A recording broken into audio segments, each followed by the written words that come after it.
Hi, I'm Emily Roger, host of the Boiling Point podcast. My co-host, Dave Vale, and I will bring you thoughtful discussions with leaders who are positively impacting our world.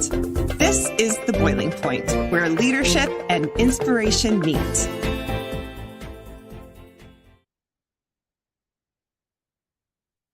All right. Hello, everyone. Welcome back to Boiling Point. Emily, good to see you.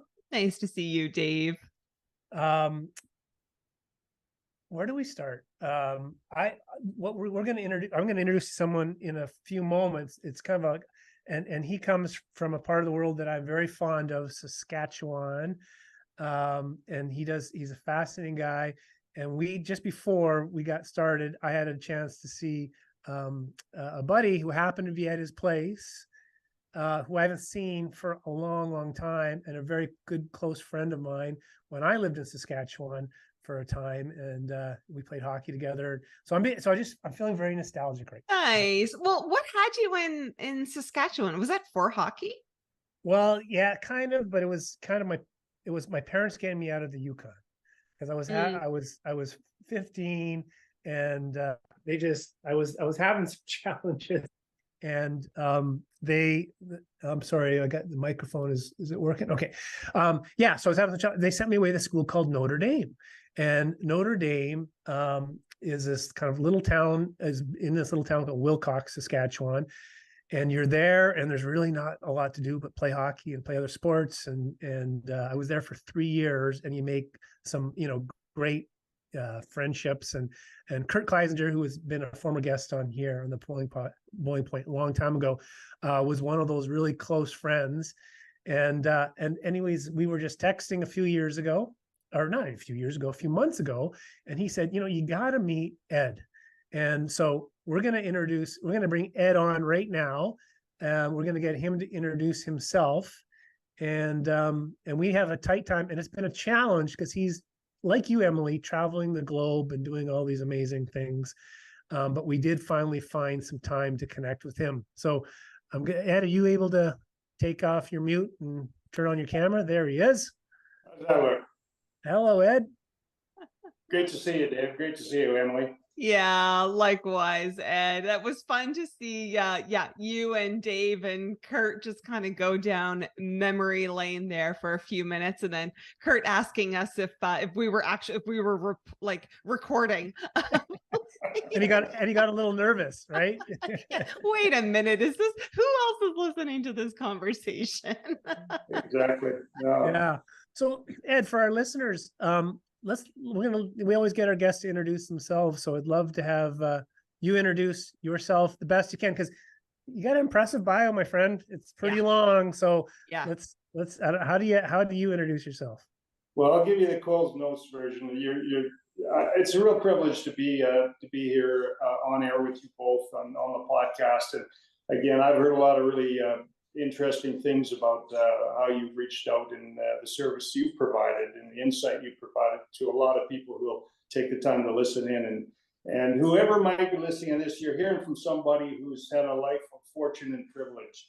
Again, Ed Staniowski is my name. I might say Edward on the tag on the screen there, but it's Ed Staniowski.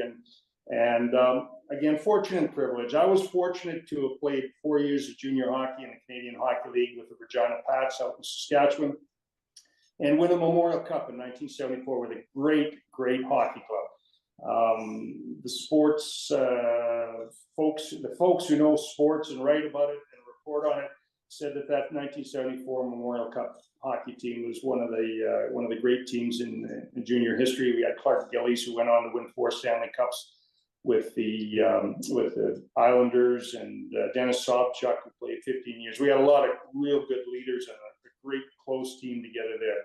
And my fortune continued. Then I was drafted by the Blues and played 10 years of professional hockey, over 400 professional games in the NHL, Central American League, and played for 3 different NHL teams: the St. Louis Blues and the Winnipeg Jets and the Hartford Whalers.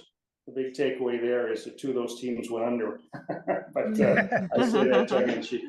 But that again was was a real, I was very fortunate to have that as a, 10-year career, and really enjoyed it. Met some great people, saw some great leaders there also. Teammates played with Federico and Sutter, and like I said, Gillies and the Plaguers, and you just shamelessly dropped some names there. On retirement from hockey, I was 30 years old and had to find another purpose. I joined the Canadian Armed Forces, and I was probably the oldest recruit in the Canadian Infantry at that time in 1986. And again, I had the privilege of serving 29 years, 11 months in the Canadian Armed Forces, and traveled the world, saw some great things done by some great Canadians in far off places like Afghanistan and Africa, the Middle East and Balkans, and it was a real privilege for me to be part of Canadian Armed Forces. And as my parents always reminded me, there were a lot of blessings that came my way along the way. I love how you describe yourself as a fortunate man. I sense there's probably a lot of hard work that helped create good fortune. Well, you look back on it, and maybe at the time you don't think about some of those challenges and the hard work. There was certainly there was commitment, common purpose with folks that are like-minded on any hockey team or in any military part of the organization, the infantry, the various regiments I served in, Princess Patricia's Canadian Light Infantry, the Royal Regina Rifles, different units in the forces, and yeah, it was a natural progression for me to take what I learned playing hockey, obviously from junior to professional and from professional hockey, that internal integration, the teamwork, mutual support, the trust, in two environments where you're scrutinized, outcomes are recorded, and you're committed to member well-being, moral obligations and leaderships, and then there's external adaptability. You've always got an opposition, whether it's in the military or certainly in hockey. You've got, there's adversity and friction you have to work through, stress, and those two careers for me kind of came together, and I was able to use the things I learned in sports to be a leader in the military, and it served me well. What are you Emily, doing now? Oh, sorry, Dave. No, I was going to say, Emily, you'd have some experience, you being an athlete and understanding the learnings from that and how it plays out in the next career and that sort of thing. Yeah. And it's so powerful about teamwork, about leadership, about commitment, about discipline, and that the higher up you get into that professional level, that the even more focus has to be on that, and not just on yourself, but on everyone around you and what it is that we're all doing. And even now, I always say, for me, my sport was cycling, and in professional cycling, and looking back, it's like, gosh, that was not about the bike. That was about just who Emily was, just at her core, and those values, and that is now just something that is just so deeply a part of me, that it's like we can take those things into every single thing that we do. Absolutely. If I could comment on that, Emily, a professional cyclist, wow, talk about endurance, the qualities of endurance. As a military historian, and again, I had the privilege of teaching at our war college, our command and staff college, and you look at the qualities that if someone's going to be successful, one of the qualities is endurance. And I think it was General Ulysses Grant who said that in every competition, and he was talking specifically about battle, in every battle there comes a time where both sides are completely spent, and the side that continues wins. There's nothing left. There's nothing in the tank left in the tank. Somehow one of the two sides continues, and that's the side that wins. And of course, he was the commanding general of the Union Army in the Civil War, and then went on to be a two-term president, probably one of America's greatest presidents. So I love what he said about that. And I think of another leader that I served with in the military, Andrew Leslie, and he said, when leadership is not asserted, the vacuum is seldom filled with success. And that's so very true in the team concept, because We had Brian Sutter in the dressing room in St. Louis, a great leader, and he went on to coach. It's all about getting the best out of yourself and out of your teammates when you just don't have sometimes nothing left in the tank. Yeah. Yeah. 100%. So you're in Regina now. What are you doing? What are you doing? Like, I'm retired, and I'm heading up a project to commemorate one of the regiments I served in with the Regina Rifles. Here, a local reserve unit now, but in the Second World War, they were a frontline unit that was at the tip of the spear for the D-Day invasion in Normandy. We've all seen Saving Private Ryan and what that entailed. That focused on the American beaches, but for Canada, it was Juno Beach on the coast of France, and the Regina Rifles were one of the Canadian regiments of the 3rd Canadian Division that landed about 10,000 on that first day of Canadians that stormed the beaches in Normandy. So we've got a fundraiser going. It's called Op Calvados, and we're raising money to erect a permanent statue near the Juno Beach Center in France next year. We're taking a contingent of serving members over, and we're going to walk in the footsteps of the veterans who accomplished so much and sacrificed so much 80 years ago. So that's kind of my focus right now. It's taken a bit of my time, and we're planning well in advance of the event because it's going to be huge next year. It'll involve, of course, American from the president right on down, and the royalty out of the United Kingdom and England, and our government, Canadian government, the French government, of course. So it's a very high profile thing that I'm privileged to be a part of. Hey, Ed, why is it so important for us to remember our history and to make sure we're honoring it in a way that we should and understanding it in a way that we should? Like, why is that important today? Well, I think there's many facets to that, specific to the military. Obviously, there's lessons that have to be learned and things that we have to, I think, pass on to generations, both the current generation and future generations, with regard to the amazing things that were done by Canadians. You think of the Battle of Vimy Ridge in the First World War, where Canada, as a 200,000 plus corps of men and women, accomplished something that England tried to accomplish, France tried to accomplish at a place called Vimy in Europe near Arras, and the leadership that went into getting the Canadians ready for that terrible battle, and the accomplishments that were made and the sacrifices that were made are staggering. Those things need to be preserved and passed on to future generations. There's a lot of lessons to be learned there. And then again, the liberation of Europe in the Second World War, and the landings of D-Day, and then the 11 months that followed. And specific to the regiment I served in, the Regina Rifles, 454 members of the regiment are paid the ultimate price and sacrifice, and that needs to be, I think, front and center for future generations to remember. There's a tremendous connection for the people from Saskatchewan, excuse me, and the children and grandchildren of veterans who went over and served, and the people of, for example, Normandy, France, and Belgium and Holland. When you travel as a Canadian to Europe and you're tied to an event like the liberation of Europe, it's pretty special, and it's pretty amazing what was done, and it's important, I believe, to maintain that, to pass it on, celebrate it, to celebrate it, and hopefully we as a world don't make the mistakes and go there again. But unfortunately, we are. If you look at what's happening, for example, in Ukraine. We don't seem to learn our lessons, but we have to continue to try to.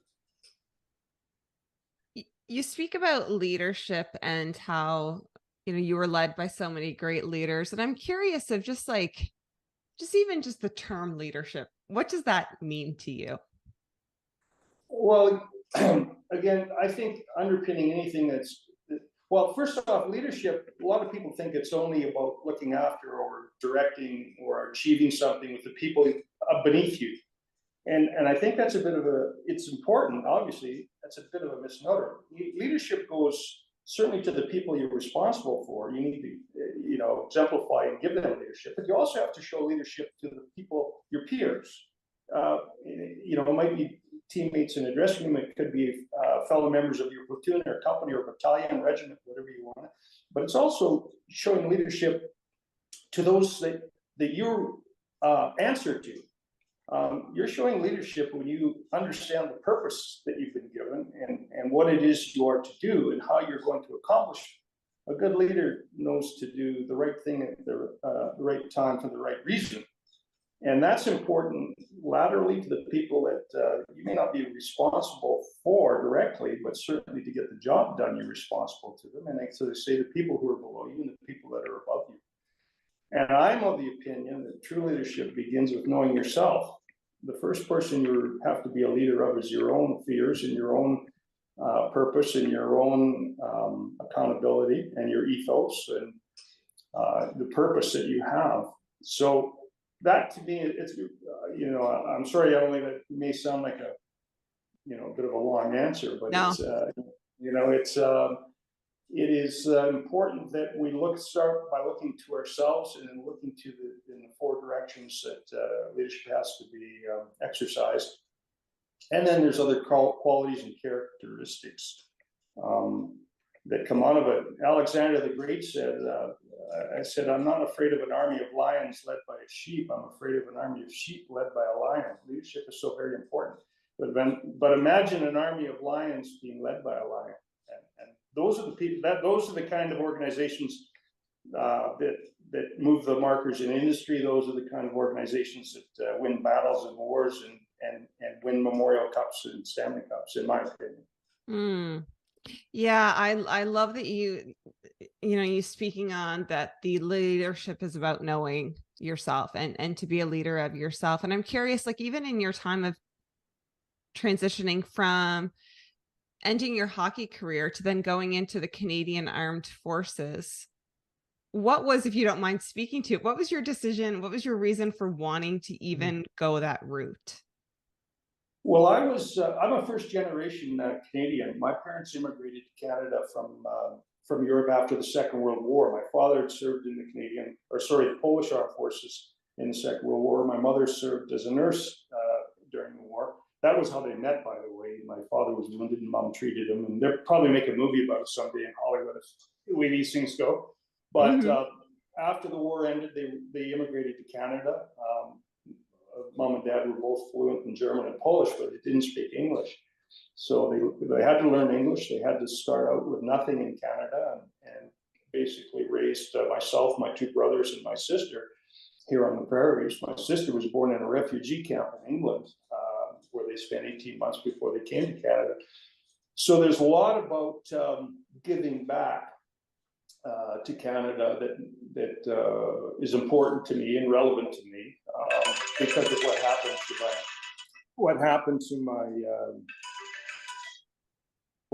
to my family. And we're very, very fortunate to have had the life that we shared as a family here in Canada. So it was an opportunity to give something back when I had finished hockey. Everyone needs purpose, and my purpose for me was to step into the military realm, and I did. And it was very important for me to do that, and I'm thankful that I did. Yeah, I'm really glad you asked that question, Emily, because I was just thinking, what an interesting transition of careers, from. And I know there's battles in hockey, but they're a little different than I suspect than what you would have saw in Afghanistan or something like that. Going back to hockey for a sec, what are some of the things you had, like, I mean, you accomplished what very few athletes can accomplish, right? To play at that level for that length of time, to like win a Memorial Cup, I mean, and then move on to the NHL. When you think of your hockey career, what are some of the biggest lessons you learned, or what you took from your hockey career that maybe stayed with you and supported you in your military career? Well, I think the thing was, of course, my sport was a team sport, so it's a dependence on the other members of your team. And again, I was very fortunate with that, my junior experience to win a Memorial Cup and be with a team that in the Memorial Cup tournament, we were behind the 8 ball. We were playing against, in the final game, we were playing Regina Pats, we were playing against Quebec City, the Ramparts, and we were down 3-0 at the end of the first period. And for us to come back and win that game, we really had to come together as a team. Everybody had to step up. And one of the interesting things, we were coached by Bob Turner, who won 5 Stanley Cups with Montreal Canadiens. And he knew, and Del Wilson was the general manager, another executive in the Montreal Canadiens chain. And both of them understood the importance of leadership. Again, those great teams in Montreal, Courseulles and Belleville, and the names reads like a who's who of leadership. So they impressed that upon us, and to the point that we never had a captain on that Regina Pats team. We had 4 assistant captains. And Bob's approach was, he said, "You're all leaders. You all have to contribute. It's a team effort." And that came out in the second and third period of that Memorial Cup game in '74, in the spring of '74. We came back and won the game, and the rest is history. Your name goes on the trophy type thing.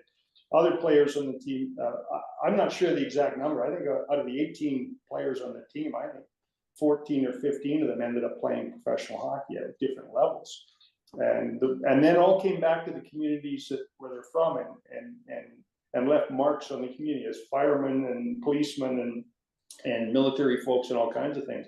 So those lessons from that one hockey game and from hockey in general carried me into the NHL, and I had the privilege again playing with some great leaders and skilled people, and that all came with me when I went into the military. It was all about teamwork. I worked in large organizations. I commanded at different levels in the military, where you're responsible for 30, 130, and a battalion's worth of thousands worth of soldiers. But it's about teamwork, and those qualities. That was the big thing that came to me. And there's things you can accomplish by yourself in life, and there's things that you have to rely on others to help you with. And that certainly served me well in my life and in the military for sure. Our friend Kurt mentioned that we have that in common, because I played a very short amount of time with Regina Pats. One of my memories is of, they would have all the pictures up in the Agrodome, and the picture of your team, and I didn't know you obviously at the time, but really stood out because Clark Gillies, who you mentioned was a teammate, was so massive. Like, he was this huge presence, this big guy, and Clark Gillies, if you don't know him as a player, Emily, was quite a force, you know what I mean? And but so I would have been staring at your team back years ago with my little cup of tea with in the Western Hockey League. But that's such a an interesting story to hear. You bring it down to one game and what it took, and the fact that you can actually look at how the coach decided not to make one captain, and how all of that helped support you guys in your mind come back from this 3-0 deficit to win a game and to be, to have forever be Memorial Cup champ winners, which very few people can say. There was another part of that team. The general manager, again, Del Wilson and Bob Turner, created a common adversity for the team in that at Christmas we went to Europe and played in what was then known as the Ahern Cup, and it was against the best players in Europe. So you're talking about playing against Salming in Sweden, and the Ahern Cup was in Sweden, and we also played 2 exhibition games in Finland, and we played against the Red Army team, for example, the team that the 1972 NHL team played against in that world-class series. We played against them, And, you know, I'm not exaggerating by saying that we got our butts handed to us in every game we played over there. We were a bunch of 18, 19-year-olds, and we're playing against some of the greatest players in the world. And certainly 2 years before, that Russian team had taken on the NHL. And remember, it was Henderson's goal in the last minute that lifted Canada into the victory of that series. Well, we played against those same teams. We were in an environment where we couldn't speak the language as a team, and it was over Christmas and New Year's. So we were there, and we were challenged in that we couldn't speak the language. We were eating a completely different diet than we're used to. We were somewhat shut in that we could go out and see the city, Stockholm and Helsinki when we were there, type of thing. But it created a healthy adversity for us, and I'll use the term healthy adversity because we know that some coaches try and create adversity and in all the wrong ways and means. And we're talking about hazing and all kinds of nonsense that there's no place for. And that's not what I'm talking about. But I'm talking about a healthy adversity where we were forced to rely on each other on and off the ice. Just for the 10 days that we were over there. And we did not have success. But I can tell you that when we came back to Canada in January, February, March, and April, working into the playoffs and stuff, we were unbeatable back here in Canada, playing in the Western Hockey League against, again, Calgary, Edmonton, Saskatoon, Winnipeg, etc. We were unbeatable. And we swept through the playoffs, the 4 series we had to play. Calgary had a great team, and we had to beat them to get into the Memorial Cup. And we had to play Saskatoon, and we had to play Swift Current, which were all really tough series. And they all had good teams, but we were unbeatable. And I look back on it, and I think that healthy common adversity we shared, and we knew what we were capable of, carried us to that Memorial Cup, I think. And my teammates, we have a meeting actually tomorrow of the alumni, the Pats alumni, because we have a very strong alumni. We have a meeting tomorrow, and we're going to plan next year's the 50th anniversary of that Memorial Cup team. So we're planning something for next year, and we'll put pen to paper tomorrow. I'm just gonna jump in real quick, and then I'm gonna pass over to Emily. But you're a goalie, and you were looking down the ice, and Tretiak was the other net. Tretiak was in the other net.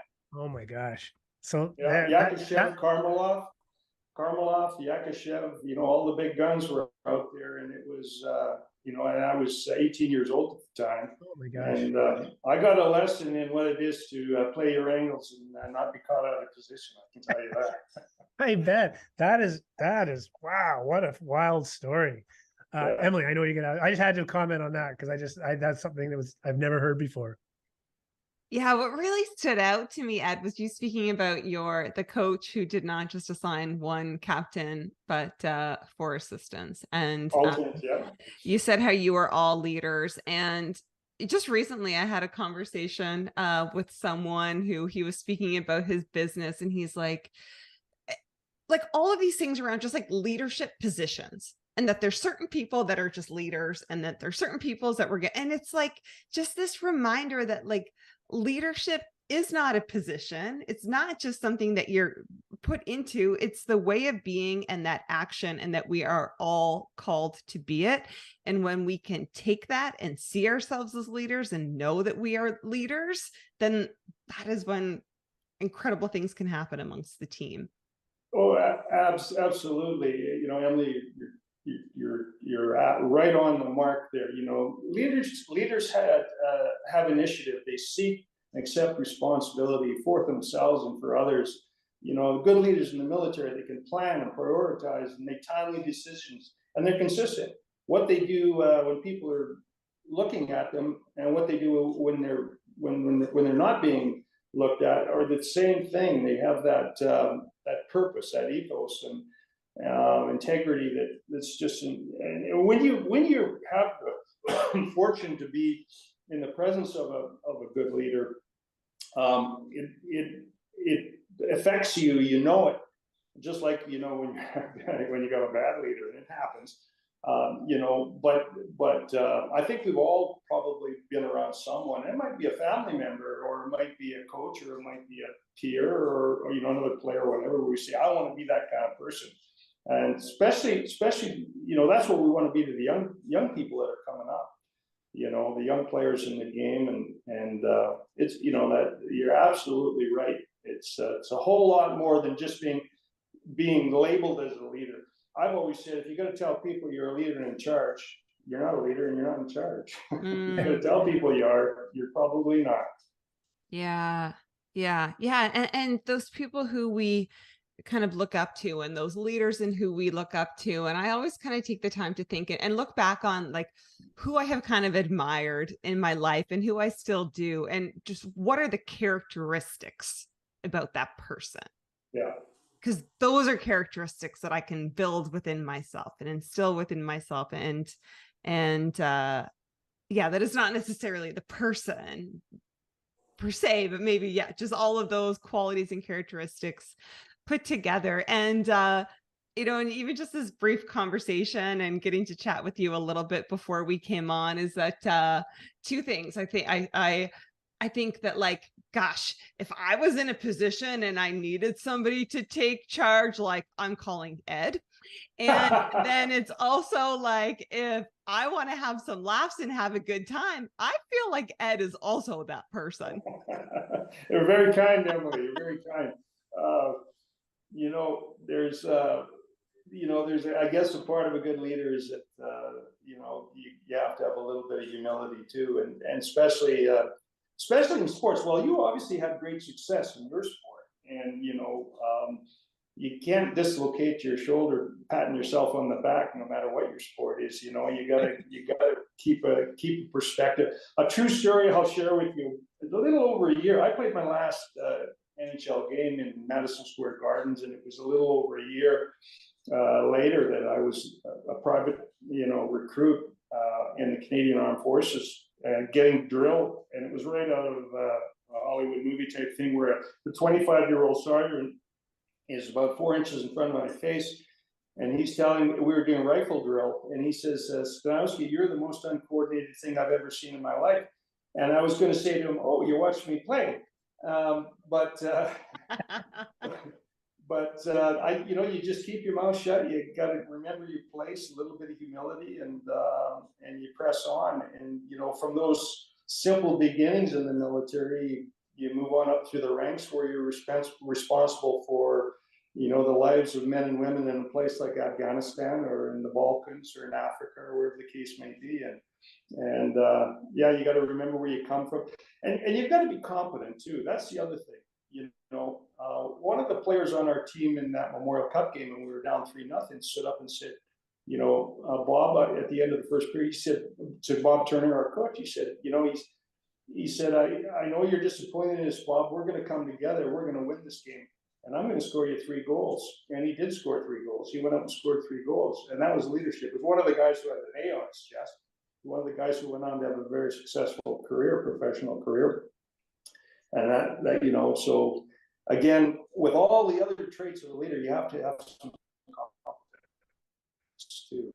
We went back out, and one of the other members of the team scored the first goal for us. So we got on the scoreboard, and then Dennis scored 3. He got a hat trick, and he went on to have a great career, professional career, that is. And that was the kind of leadership that you get exposed to in the game, and it's a brilliant thing. And again, I'm going other big names that were on that team. Clark Gillies, who went on to be the captain of the Islanders for 4 Stanley Cups. So a lot of what we learned in that environment was pretty important to us. Totally. The other thing that you mentioned, and I was thinking about, like humility, and then the story you shared about having your last game in like the mecca of any sporting arena would be Madison Square Garden. Like, you know what I mean? Like that's all the biggest events happen in North America anyways, right there.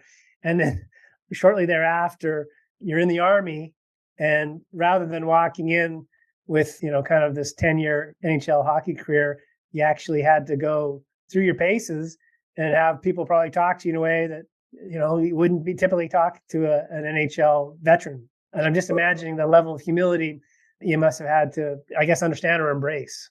You made a good point there, and you reminded me that my first professional hockey game in the NHL was in Maple Leaf Gardens, the old Maple Leaf Gardens. It was on a Saturday night. It was on Hockey Night in Canada, and I had just turned 20 years old. And I'm sitting in a dressing room with Gary Unger and the Plager brothers and other greats from the game. And down the hall now is Boria Salming, the Toronto Maple Leafs, and Tiger Williams, and Daryl Sittler, Paul Henderson, players who have already made their mark in the game. And you're sitting there, and I remember being so overwhelmed by the feeling of being part of something much, much bigger than myself. I was a very small cog in a very big wheel. And the feeling that I had, even though I'd won a Memorial Cup and had success in junior and that, I'm thinking, can I really do this? This is way above my pay grade. This is way above my experience and everything else. But you look at the teammates that are around you and you approach it with humility and confidence, and you go out there and do your job. So 10 years later, as you mentioned, it's in the Madison Square Garden. You're playing your last game. I didn't know at the time it was going to be my last game, but it turned out it was. But you're playing with a different outlook on the game. And then, like I said, about 18 months later, 18 months later, I'm in the Canadian military, I'm private recruit, and I've got somebody telling me my left boot from my right boot, and how to do a salute and how to march. And someone who's 25 years old is telling a 30-year-old who, a short time ago was playing in the NHL, how to do business. And you've got to go back to that humility, and you're right back where you were 10 years before in Maple Leaf Gardens type of thing, and that you're part of something that's much, much bigger than you. And find your place, fit in, learn your job, be confident, approach it with a little bit of humility, and when the time comes to step up and do your job, then you do it. That's speak about takeaways. So at the end of all of our boiling point conversations, Dave and I both share takeaways. And Dave, I love that you brought up that humility component, and Ed, that you referenced that, because I think that is such a powerful thing, and learning how to, which is something that I'm always continually learning how to do. I think we all are, but like, how do we let that pride go, that ego go, that gets in our way? And you speaking about that first game at Maple Leaf Gardens, and this is kind of what I'm really taking away from this conversation. So many parts of it, but I just got back. I was on a big fly fishing trip in the jungle in Bolivia. And I remember when I was leaving that jungle and just thinking, like, just feeling so small and feeling like, the world, it is so big. And I am just this little tiny woman out there just trying to do my thing. And just how like overwhelming it can feel at times, but that we all have a very integral part to play, and that like sometimes we are just so quickly humbled, but that, yeah, we all have our part, and you had your part in that initial game when you maybe felt a little overwhelmed and kind of maybe above your head, I don't know.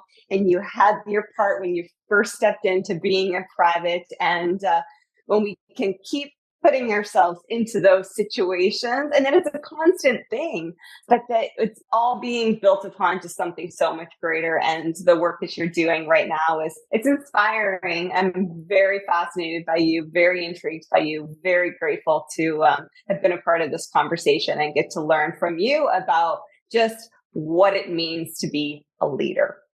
Emily, you're very kind. Thank you very much. So I got to follow that up, Ed, with a takeaway of my own. That's going to be a tough one. And I know you got to go. One quick question I had for you was Lanny McDonald. You ever run across him? Yes. Lanny's a quality individual. One of the privileges I had, and I'll share a quick story about Lanny. I had the privilege of taking the Stanley Cup to Afghanistan with some of the NHL players, and it was for the morale of the troops during that conflict in Afghanistan. Lanny was one of the first people to step up. When we reached out, when we were organizing that we were going to take the cup over, we reached out to a number of teams and a number of players, and Lanny was one of the first, and he was probably one of the folks that went over that really connected with the troops. And he wasn't over there to hear about or tell them about Lanny McDonald and winning the Stanley Cup. He was over there to hear about the young men and women who were doing the job in Afghanistan, the tough job they were doing, the sacrifices they were making. He really connected. Great deal of respect for Lanny. Love the man.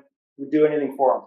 Well, that story mirrors my story about him, was watching him realize this hockey thing wasn't going to work out for me. And I was about to go off to Europe to travel. And I happened to be invited to a dinner where he was speaking for Special Olympics. And he came down after, and everyone's all over me. He comes over to me and my buddy, and he says, "Hey guys, what are you drinking?" This is Lanny Budweiser. He says, "All right, I'll be right back." And he comes down and slaps a couple Budweisers, and he was wanting to know about us. And we were like awestruck. Like we were like, this guy is amazing. He is amazing. And, it's obviously emotional talking about him. He's just but the definition of humility, Ed, like I couldn't believe what and then to get back from Europe months later, my parents said, Larry McDonald sent you this in the mail. And it was to the Bud Boys, and it was a card from him. Like, I mean, what an amazing individual. Like, so this is like 30 years later, and I'm still talking about it. So, Yeah. Yeah. Anyways, I wanted to bring him up because, I had that experience. I'd read about him being this way, and I assumed you would have an amazing story about him. And it feels like you're showing up in the same way. And I would say my takeaway from today, Ed, is there's a whole bunch of humility piece, certainly, but that Emily took that. I like this, like about healthy adversity. That concept. And I just think of like, how can I apply it in my family, in my own world? And, how do we create healthy adversity? And you describing that story of being, in Europe. And that's a really neat concept. And so I just want to thank you for your time. And Curtis introduced us, and his text was, there should be a movie about Ed and his life. and I would agree. I think yes, we just got the surface of the stories, and there's so many more. So, occasionally we ask, would you come back on sometime? Because we'd love to have, some of our guests, and we'd love to have you back on at some other point just to hear more about what you're doing and the work you're dedicated to right now as well. Emily, David, it'd be my privilege anytime if we can. I know we had to do a lot to bring this time in together, but let's hope it's not this hard next time. Absolutely. Yes. So Ed, thank you so much. And for our listeners, we are going to list all of Ed's information and any extras we discussed in the show notes. And the best place to find that is on our website, www.boilingpointpodcast.com. We are active on LinkedIn, Facebook, Twitter, and we will put this video version on YouTube and Facebook. And of course, the podcast is available on all of your favorite podcast platforms. This was such a joy. Thank you so much. Thanks, Ed. Bye. I know you got to go to another call. Appreciate it. Godspeed. Bye-bye. Thank you for listening. Follow or subscribe to the show on your favorite podcast app or visit boilingpointpodcast.com